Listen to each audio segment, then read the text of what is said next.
some of the biggest elections that are happening here in New York that the Democratic Socialists of America are involved in. 2 years ago, one upset in particular that the DSA was involved in really shook up the New York political scene when Alexandria Ocasio-Cortez upset Joe Crowley, the next in line Democrat to become the Speaker of the House. He was upset by AOC, and now she is a national, if not worldwide known name, one of the leaders of the Democratic Socialist movement. And then we also have Julia Salazar, who had a big upset win. And so these are kind of the history that we're walking into. And that same year, also the independent Democratic caucus that aligned with the Republicans was taken out by some progressive candidates who pushed the assembly, the state Senate to the left after it had been held in a secret deal between Republicans and Cuomo for years. And so this year in the state Senate and in the state assembly, DSA is running multiple candidates. Julia Salazar is running again, looking to hold on to her seat. And then additionally in the DSA for many multi-candidate slate for state offices are Jabari Brisport, Marcelo Mitjenes, Farah Safran Forrest, and Zohran Mamdani. And then in addition to Alexandria Ocasio-Cortez, NYC DSA has endorsed San Luis Lopez, while Lower Hudson Valley DSA has endorsed Jamal Bowman. Polls stay open until 9 p.m. So if you haven't voted yet and you feel safe heading to the polls, make sure your vote is counted. If you have any issues at the polls or questions about voting, please call 866-700-5927. Again, that number is 866-700-5927. So I believe we're joined by Michael now. Max, have you been able to reach him? No, he's still offline, according to my sources. All right. Well, I've gotten word that he is now on Skype. I'm not sure if it's showing up there. But in the meantime, I think it's important to kind of contextualize the election that we're facing right now. The presidential primary had been pushed back. Originally was slated to take place 2 months ago. Obviously now that is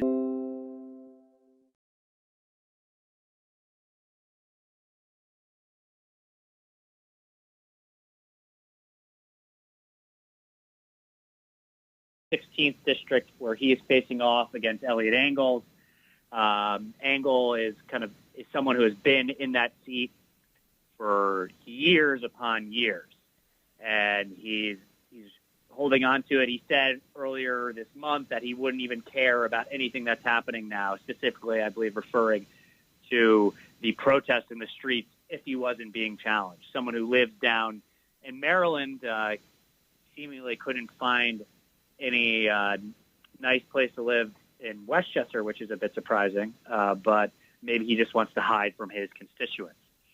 So while we're trying to reach out to Michael, I think it's a great opportunity to highlight, one of these candidates, these upstarts, this DSA-endorsed candidate, a nurse, union member who is challenging and running in the assembly here in Brooklyn and is actively fighting for working class power. So let's roll that clip, interview in the street with Farah Safran Forrest from earlier in the day. So we're out here on election day, and we ran into one of NYC DSA's great candidates, Farah Safran. So Farah, what is the energy you're sensing out here today as people are going to the polls, and how do we connect this like one campaign, your election, to the broader struggles that are happening on the ground? And how do we continue to push forward in the struggle for Black lives and the struggle for socialism? Right. I mean, the energy out here is so infectious. People are coming out because they want to make a difference. They want to see a difference in their community. Like when they hear about a school teacher, when they're talking about Jabari Bridgeport, or they're talking about me, a union nurse, they are so excited because they're like, oh my God, this is not politics as usual. This is not a regular politician. Here we have something different. And when we look at the alternatives, actually I had a coworker that came up to me the other day and they were like, oh my God, Farrah, these are crazy times. And it's not true.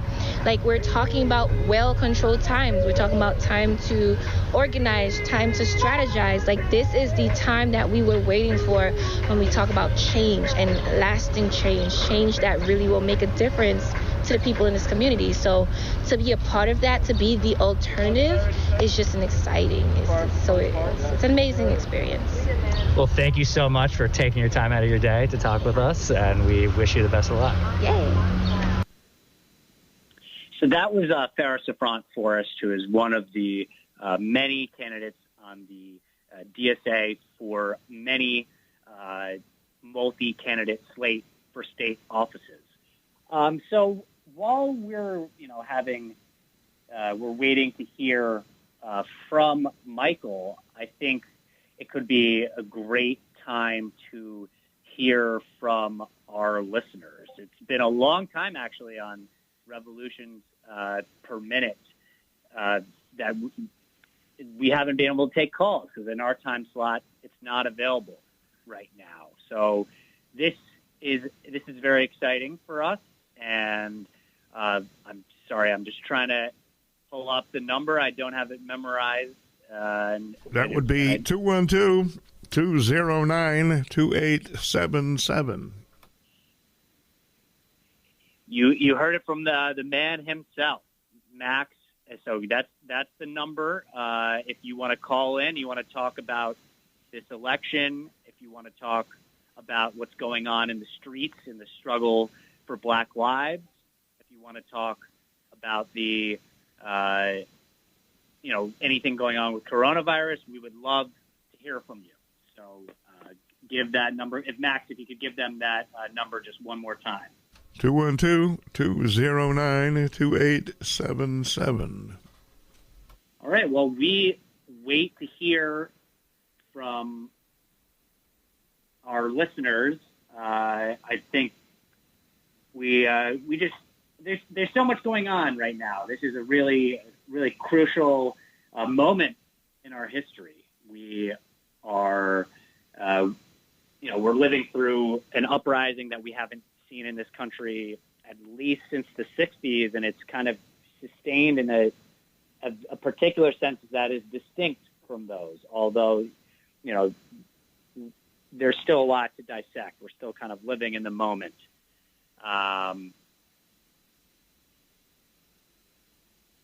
There's just a lot, we're kind of in this election season where we've got Trump really pushing towards this very fascist stance. And then we've got Biden, who's kind of hiding in the basement. So we don't really have any leadership electorally. You've kind of got these down ballot races now that Bernie has stepped aside, these socialist candidates that you got running here in New York, even out in Kentucky, places all over the country that are kind of push the bounds there. But where you're really seeing the struggle being pushed forward is in the streets right now. The struggle for Black lives, the call to defund the police, the calls to abolish the police, kind of growing on the theory and practice of the abolitionist movement.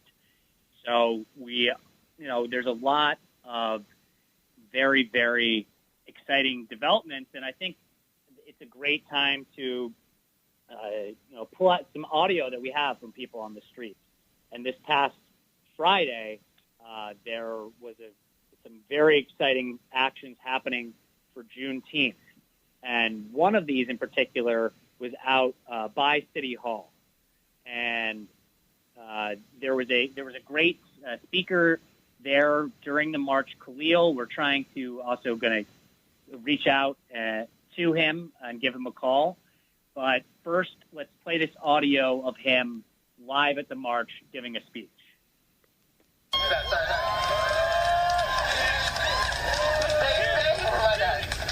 say to wait our turn, that if we just struggle and earn, their spoils of our labor will trickle down. They say to wait and dull the strike sound, dialing down the volume on the struggle for our freedom. It just takes time, you see. Change ain't easy, but it's just cheesy. They're talking points of pigs who've had their fill. Yeah. Whose politics and policy have kept us ill. They say we can't have justice, not yet. But against the working class, they've lost this bet. They say equity is too inflammatory. Sustainability, a fantasy. When will we work our seat? That all our power rests in the chains that bind us together. We, the people, are done waiting.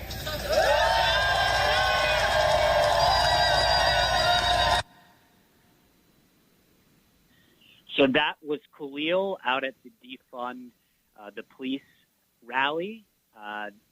So we are hoping to hear from him very soon. Max is going to give him a call, and we're also working on getting Michael Carter on the air. But while we wait for them, we want to hear from the listeners, and that number is 212-209-2877. Again, that number is 212-209-2877. All right, we have Khalil and we have a listener calling in.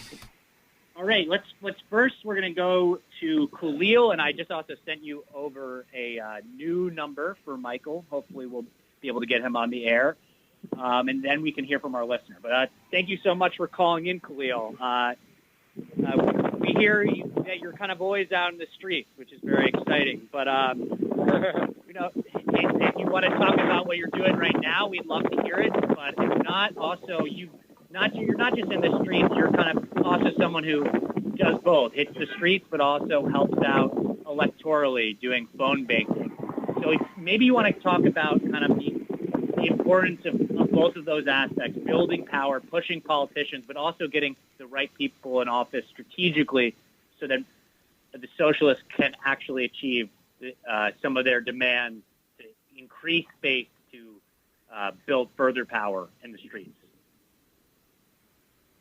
Yeah, I definitely love to talk about that. Yeah, right now I'm over at City Hall for this action that was called for Vocal around the demand to defund. And I've also been doing phone banking for the state slate of candidates, such as, Carlton Grant Forrest, mostly Zoran Mamdani and Jabari Brickworth and folks. And I think, it's very interconnected. I think the major role of this electoral work, though, is elevating the demands on the streets of the movement, right? And so when we decide to run a campaign, run a race, we should be pulling people from the movement, from working class communities, from socialist organizations, and making sure that their platforms are rooted in the movement, and that these candidates are fundamentally responsive to the movement, and that the role that they play is making sure that in this particular moment, this anti-racist movement for abolition, their demands are elevated, their vision of society is elevated. And one thing that's been kind of a trend, especially with some of our, progressive allies, is that, a lot of this movement energy, is funneled, one way towards the ballot box, one way towards, boosting XYZ candidates, but not necessarily in the other direction, not necessarily, looking at the benchmarks of how are we building the organization of these people in the street? How are we building working class self-activity, in shops, across the country, especially, we're still in the midst of this pandemic. How are our candidates elevating the demands of essential workers and, creating space for their organization, on the job? So I think that's something really important.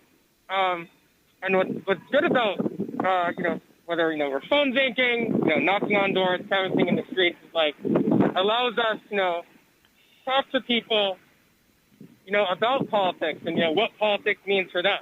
And the importance of, not being able to, not having to worry about whether they get injured or, get COVID and, worrying more about the hospital bill than, about their health. How do you get to a point and talk to people about, their wages and what do you actually deserve? These are important questions that, come out of these conversations that we have with people in our electoral work. And what do we take away from those conversations and feed them into the platforms of our candidates is something that I think is very key to making sure that, as we try to build political power that is fundamentally tied to the movements on the streets and in our workplaces. Yeah, I really think you laid it out there in a great way that there's this, you're here, you're in the direct struggle right now at City Hall. And I don't want to hold you up too much, but I just want to reiterate what you're saying here is that, you're out in the streets, you're building power, and you're also through electoral campaigns, you're engaging in these conversations. So there's two ways of kind of opening people's political horizons, creating a program through various forms of struggle. And so just before I let you go, what's your assessment of these elections today? How are you feeling from talking to these voters? Do you feel like these socialists are going to pull it off? I'm an optimistic guy. So I actually think quite a number of our candidates are going to pull it off. I think so many of these incumbents are running scared. They're weaponizing their identities along lines of race and gender, which is ironic considering who they actually serve, right? They're serving the real estate developers. They're serving the police unions. They're serving Wall Street. They're not actually serving working class communities. And so it's absolutely, essential that we continue to elevate. I think we're going to surprise a lot of people. And even out of the losses that, we might get at the end of tonight, next week, we continue to build. We continue to plug these candidates, into the movement work and allow them to grow not just as, people seeking political power, but growing as organizers of the movement. Well, thank you so much for joining us, Khalil. And hopefully we can get a report back on what was happening at City Hall on next week's Revolutions Per Minute. But stay safe out there in the struggle. Thanks, y'all. Take care. We're going to win. And that was Khalil reporting live from the streets. I believe that we have a listener on the line. And we also finally have Michael on the line. And we also have Michael. So, hello. Thank you so much for joining us, Michael, and sorry for the technical difficulties. Maybe just briefly introduce yourself to the audience, and then we'll get into the listener phone call. Yeah, my name is Michael Carter. I'm an activist and organizer living in New York City. In my day job, I work for State Senator Julia Salazar, and then I'm active with the DSA and the Revolutions Per Minute. Well, we're always happy to have you here on Revolutions Per Minute, and you've definitely been experiencing some interesting stuff during this struggle for Black lives that we've tried to hit on in a couple of our episodes. But I guess now let's turn to the listener. Sorry to keep you waiting, but you're live on WBAI's Election Night Special. What's your name and what's your question or comment? Yes, I'm on the program. Yes? You're live on the program. Okay, my name is Ricky. I go by the name of the Phantom. I'm calling from Brighton Beach, Brooklyn, of all places. I'm an old-timer that witnessed police riots in Washington Square Park in 1957 against the Beat Generation people, the people that inspired the hippies with the beats. They called them beatniks. And at that time were absolute police riots in the mid-50s against the beatniks. because of their controversial stance against capitalism. Another one was 1967, 100,000 hippies surround the Pentagon. What a mind blower. That was the one where the hippie girls were putting the flowers into the muzzles of the guns of the National Guard. I was there that day. I'll never, ever forget it. If you have any questions you'd like to ask me, or maybe I should just make a comment or two. Want to ask an old-timer some questions about the Vietnam War? Well, I mean, I would. What do you want to share? We want to keep the rotation flowing, but maybe give your number one story that highlights the brutality of the American state. Number one police brutality story? Well, I mean, it doesn't have to be the police. If you served in the war, so you kind of see it at a different angle. Well, back to that demonstration surrounding the Pentagon. What blew their minds, the establishment, during the Vietnam War was the variety of protests. You had people which were totally peace and love and guru and yoga influenced, and you had people in the middle, and what really shook them up were groups like the Weathermen, which they never really talk about. They speak sometimes about the Black Panthers, but it was the Weathermen, quite controversial, who were the white underground group, robbing banks and making bombs, and they don't want, Wall Street definitely does not want the white middle-class kids getting into armed revolutionary movement and action. That really shakes them up. And so when you have a combination between deep peace and deep radical violence, they don't know how to handle that, and that's what will make them transform. That's what really ended the war in Vietnam, was they were afraid of a civil war here. And that's what did it. They were losing the war, and then on top of it, they have these white radical kids just freaking out with violence. Say, violence is as apple pie as America, and there we go. And if you use violence, we will use violence ourselves too. I, myself, personally do not promote violence. I don't like it. It can be a two-way sword. From violence, the fascists often win, and then they install the junta. And you have to have lived under a heavy-duty total dictatorship to get a taste of it. I lived in Spain, the country of Spain, in the 1960s under the dictatorship of Francisco Franco. El Caudillo de España, por la gracia de Dios. And under Franco, there was no WBAI, there were no protests, there was nothing. Total silence. If this Trump dude gets in again, that's what they're aiming for. They're going to bring in the junta.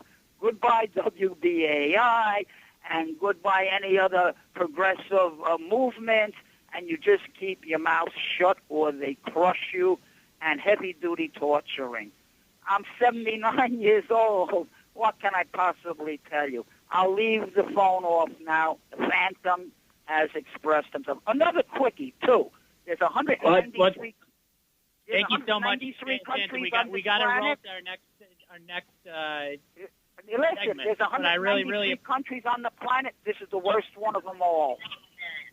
Well, thank you for that little tidbit, and thank you for the multiple lessons in history. We really appreciate them. I think it is important to analyze the movements of the past, kind of the contradictions that they face, the various formations through which they emerged. The 60s is a great way to look at that in the United States, or the 30s, or even the Civil War period, and then you can go on and on. So I really thank you for that call, and I do want to get to a couple of other recorded segments that we do, but we've only gotten to hear a little bit from Michael, and you've been involved in electoral politics in the past. I mean, and you work in a state Senate office, so you kind of have a unique perspective on this. Like, what's your assessment of what's going to happen tonight?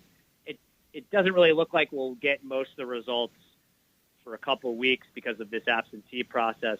But how would you assess these kind of upsurgent candidates, the DSA endorsed candidates, and what do you like? Where do you see Julia's position perhaps being in? We'd just kind of love to hear and what your thoughts about how you think things will go tonight, and where the socialist movement should push in the future. Absolutely. So I definitely feel like we're in a strong position right now. If you look at the fundraising numbers for a lot of the candidates, all of them are pretty respectable in terms of the DSA slate. There are also socialist candidates running in other areas where NYC DSA isn't involved, sort of all over the country, which is something we shouldn't forget. There is this whole primary in the Bronx. I feel like one good thing about the multiplication of candidates, although there are downsides to that, is the amount of money that the established forces of reaction have been forced to spend on defending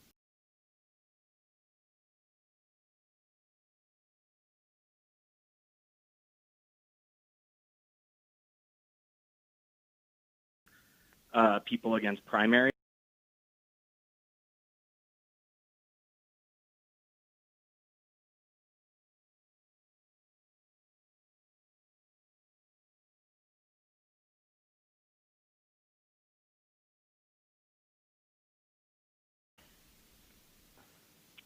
Yeah, I think those are some really crucial points. It kind of, it forces capital and reactionary forces to spend money to, exert energy on these campaigns. It challenges their notion of politics. It opens up the political horizon. And as we saw with Julia getting elected, it helps push the demands in the state further to the left, opens up some space, expands tenant rights, which makes it easier for people to organize and build power outside of the official levels of power. And absolutely, keep talking about. Oh no, go ahead. And I think we've seen the real fruits of that from the nights and nights of protests of varying kinds of tactics that led to the repeal of 50A, which was something that shielded the records of NYPD officers for 40 years, and will be now used to at least have some sense of public understanding of police violence and individuals who do a lot of it. Absolutely. And now with this DSA slate of candidates, since they are part of the movement, they're kind of pushing forward the demands of the movement into the official electoral process through their campaigns, getting people more in contact with the idea of defunding the police, of police and prison abolition, and not just doing it opportunistically. I was talking about this on the show earlier today, but when I was out at NBC, I saw Jabari. He didn't mention that he was a candidate, but he gave a speech that he was a socialist, an abolitionist, and that this prison, this kind of horror show, needs to be torn down. And I actually want to get to a clip that we have both of Jabari out in action and from his campaign, a discussion that we had earlier today with his campaign manager, Fanon. So let's roll that clip. And while we're rolling that clip, feel free to call in, listeners, so that we can hear from you and, your thoughts on what we've been talking about when we get back. Again, that number is 212-209-2877, 212-209-2877. But first, let's roll that clip. There is actually a caller standing by if you want to take that. We'll hear from the caller when we first. Let's hear from Jabari and his campaign manager. I am a candidate for state senate. Woo! I am a member of the Democratic Socialist of America. Woo! And I stand before you today on Juneteenth as a proud black socialist. Woo! Because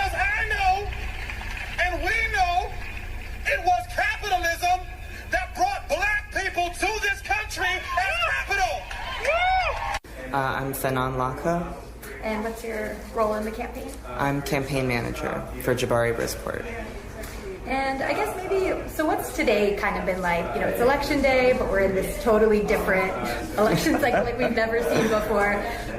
You know, maybe can you just talk a little bit about how you're still getting volunteers out with all the restrictions and things like that, and just... Yeah, I mean, you know, I think it's very funny that like the beginning of stage 2 of our like opening is coinciding with election day. It's like only been the past few days that we've been able to do anything in person after several months of building a large campaign basically through phone banking. We've recruited, and emails and mail, like we've recruited volunteers, we've built up a profile, we've done all of that by calling people, getting people involved, having them reach out to their friends, and sort of building our network by creating something fun and engaging, and, you know, I think really importantly, elevating people and elevating volunteers. I'm surrounded right now by people who are basically key to making sure that our phone bank operation runs. And today for me has been like kind of chill exactly because of that, because right now we have amazing volunteers who are running, who are helping train the leads, who are covering the phone banks, who are managing our data lists, making sure that we're calling the right people at the right time. We have people outside who are like helping people to hang door hangers or go to the poll sites and hold up signs and hand out lit. And then there's all the people who are doing that work. It's a massive operation that I think is like something that's a lot bigger than what I'm doing at this point. It feels good though, I'll say, as a campaign manager, to be like, hey, look, everybody's doing what they need to do. That's great. That's my ideal. So today's been chill for me. Yeah, and I heard the campaign got more individual contributions than any other state senate race, so it seems like you have been building, you know, a lot of power despite all the limitations. How are you feeling, you know?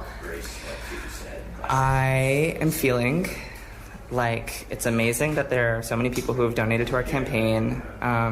It certainly is historic. A lot of that money came from the fact that, you know, our campaign is identified with Bernie Sanders and with AOC, like sort of the major figures of our movement. I think that's like really important to see that connection come down to local politics and committed DSA. I'm probably not going to say anything about what my expectations are in terms of outcome, just to be totally safe, but I'm really happy to see so many people out.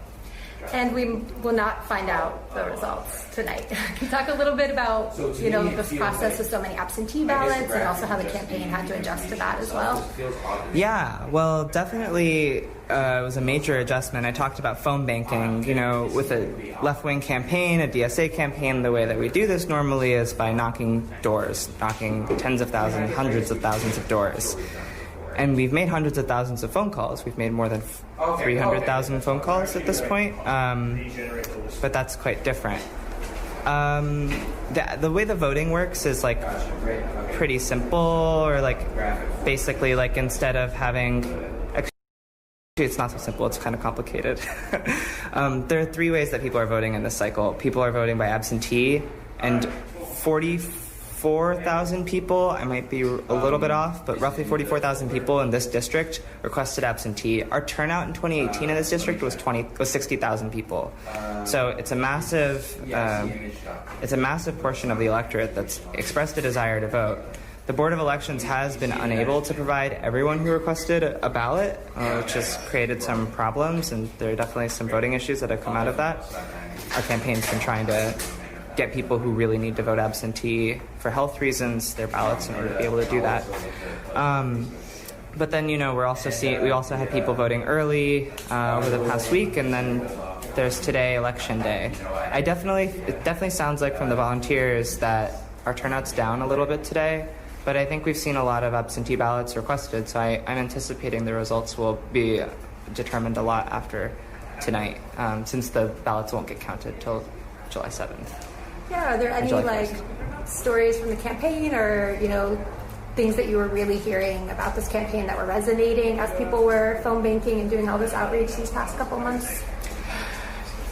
I am extremely proud of our comms team and our designers for putting together some amazing pieces of mail. We raised a lot of money, and one of the great things about that is that you get to send out mail to voters. But one of the most difficult things about doing that is crafting a message and creating something that's visually appealing, but also is able to communicate our ideas deeply. So one of my favorite things has been seeing the results of our comms team's work on that front, when I see volunteers who've come in just from having seen a mailer. That to me is so cool.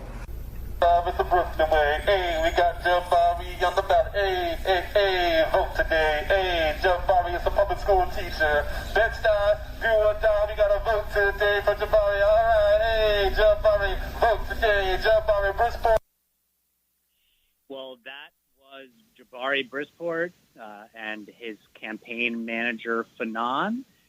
And they were both kind of sharing their experiences and why they got involved in the struggle. One more from Jabari's speech, and then Fanon giving kind of an in-depth internal perspective of how you run an insurgent campaign in New York City. And so this is Revolutions Per Minute special election coverage on WBAI. We're covering the Democratic primary. The results are not coming in yet, so we're kind of just surveying the field and talking about the candidates that have the most potential to change politics here in New York. We're joined by Michael Carter, and I believe that we have a listener calling in. You are live on WBAI's election coverage. What's your name and what's your question and or comment? Hi, this is Justice Cielo from Manhattan. I just want to tell everyone to go to howiehawkins.us and sign up. He has the best presidential platform ever, including community control of the police. He is the people's president, Howie Hawkins for president now. And for your previous caller, Howie enlisted, he was drafted for the Vietnam War, and he enlisted in the Marines. He was against the war. He enlisted in the Marines and joined I think he was the soldiers against the Vietnam War. So that's something you can find on howiehawkins.us. And, so go to howiehawkins.us and sign up and donate. Well, thank you very much for sharing that information with our listeners. And do we have any other callers on the line, Max? No, we do not at the moment. All right. So the number is 212-209-2877. Again, it's 212-209-2877.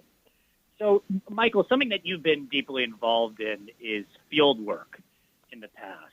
And I just, we were out there today. We were talking with volunteers, and if we get the time, we'd like to kind of share their perspective. But first, I want to hear from you, like, why is field so important, and why is it the difference maker for, like, a socialist candidate running in a capitalist society? Definitely. So there's like a few reasons why field as a tactic helps mobilize people for a campaign. One is that in terms of engaging people, it's an easy first step for people to get involved with the campaign. If you do paid field, it also represents a way to like inject money into the community that you're hoping to serve, and like create relationships with people in the area. There's also just the power of being able to have some substitute for a personal relationship with a voter through the people that represent you. Because everybody they want to talk to a person, whether they're calling, customer support or their local government or whatever. The thing people hate the most is to feel like nobody is listening or talking to them. And so what we do is we try to talk to people on as broad a scale as possible, but also as personal as possible. So through phone banking, text messages, some of the ways that, Fanon was talking about, in this circumstance, that's a lot harder because of the coronavirus. But you can still take that mindset and bring it online. You can sort of say, we're all connecting virtually. You can make that happen in a campaign. I think all of our campaigns on our slate have done a really good job of doing that in difficult circumstances. I was involved earlier with the petitioning process, which was sort of cut short by the pandemic's arrival. so it's unpredictable what could happen. And also, I think there's going to be a lot of important things happening at the Board of Elections for the next week or so because of the sort of unprecedented circumstances, the mail-in situation, all the people who want to vote but don't have a ballot to do so. So it's going to be really interesting to see how it turns out, but it's definitely not going to be like an authentic kind of. It has legitimacy, but it's not like it's a quote unquote like fair process, if you know what I mean. Yeah, absolutely. These candidates. I mean, it's never a fair process because there are certain institutional and structural factors at play. Who has all the money? Who has access to paid media? Who is controlling the messaging?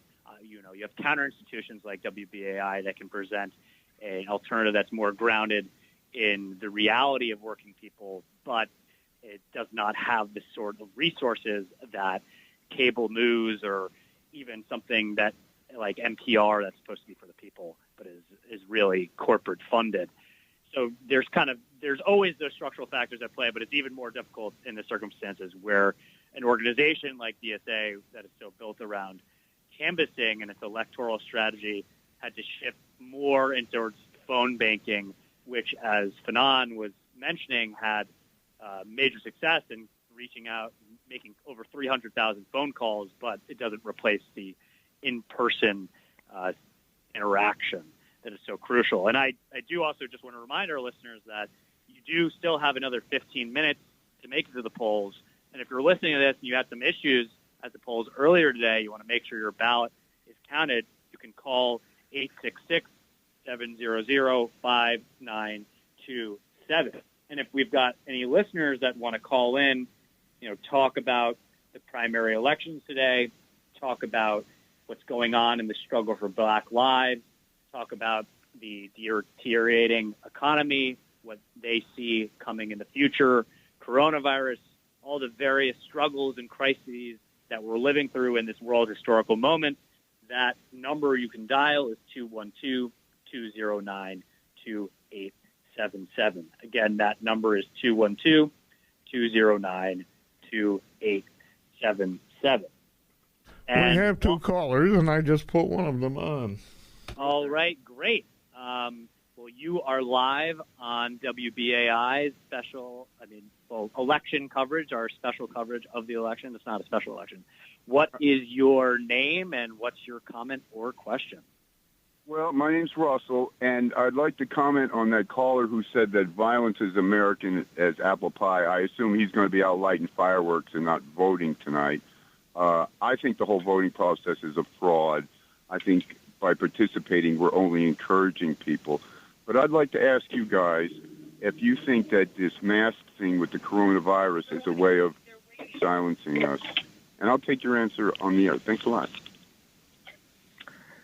Well, I appreciate. Oh, we got some feedback. I appreciate the question. I do not think the masks is a way of silencing people, and I think if that's their effort, it hasn't really been successful because we are now living through one of the biggest uprisings in U.S. history, and you've also seen not just this massive struggle for Black lives occur in this moment, but you're also seeing an increase of activity from the labor movement, a number of wildcat strikes throughout the past few months. I don't know if there's anything you'd like to add to that, Michael. Yeah, I mean, I guess I would like to respond to the it encourages them argument. And just like anybody who's on the left, if you've been around this for a while, I would encourage you to just give it a try because, yes, it on one level it creates legitimacy for like the bourgeois state, but on the other level it also severely frightens the decision makers in power, and we're seeing the results of that firsthand. And that creates, just takes down some of the structural barriers to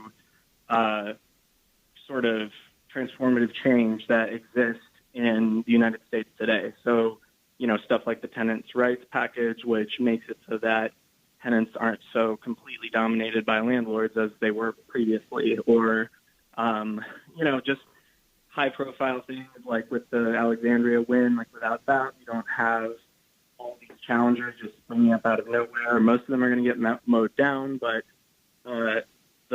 enough will survive that it'll be okay. And also, we have some incumbents who, share our vision and our values, and those people also are with each wave. Hopefully, we can get further, so that at the very least we can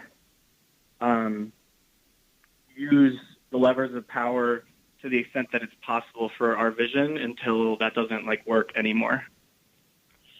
Yeah, I think you made a number of critical interventions there, and just to kind of try and sum up your points, I think that any strategy for socialists that's fully oriented or prioritizes elections above all else is not a winning strategy, and it is kind of deluding people that you can simply vote in socialism. You can build working class power solely through the ballot box.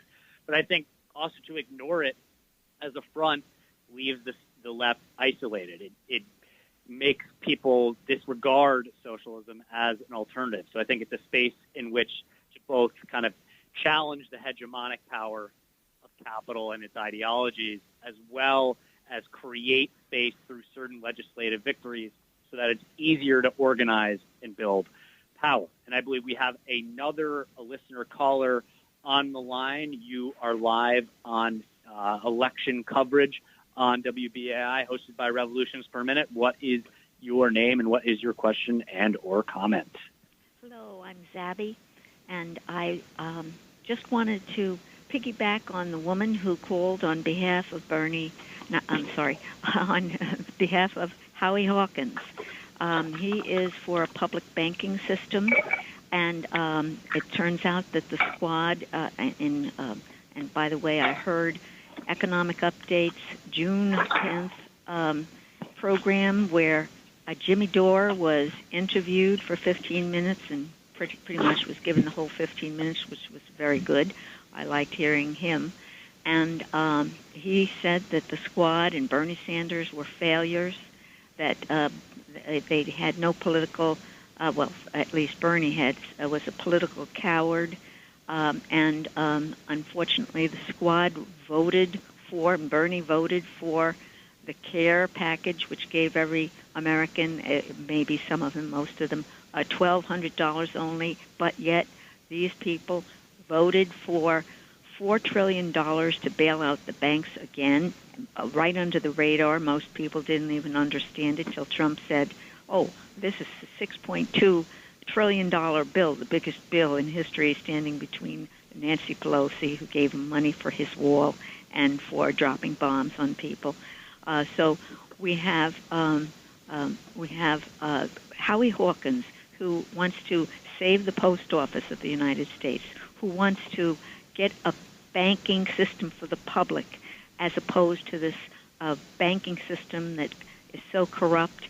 And it's good to hear Howie Hawkins as an alternative, because I'm telling you, your candidates, I'm sorry, after hearing, in fact, Sun Sailor Taylor with Oh, We Only Want the World talk about revolutions per minute, and the candidates, the progressive candidates, seem puny compared to people like Howie Hawkins that are coming out with real alternative issues, taxing the billionaires, having Medicare for all.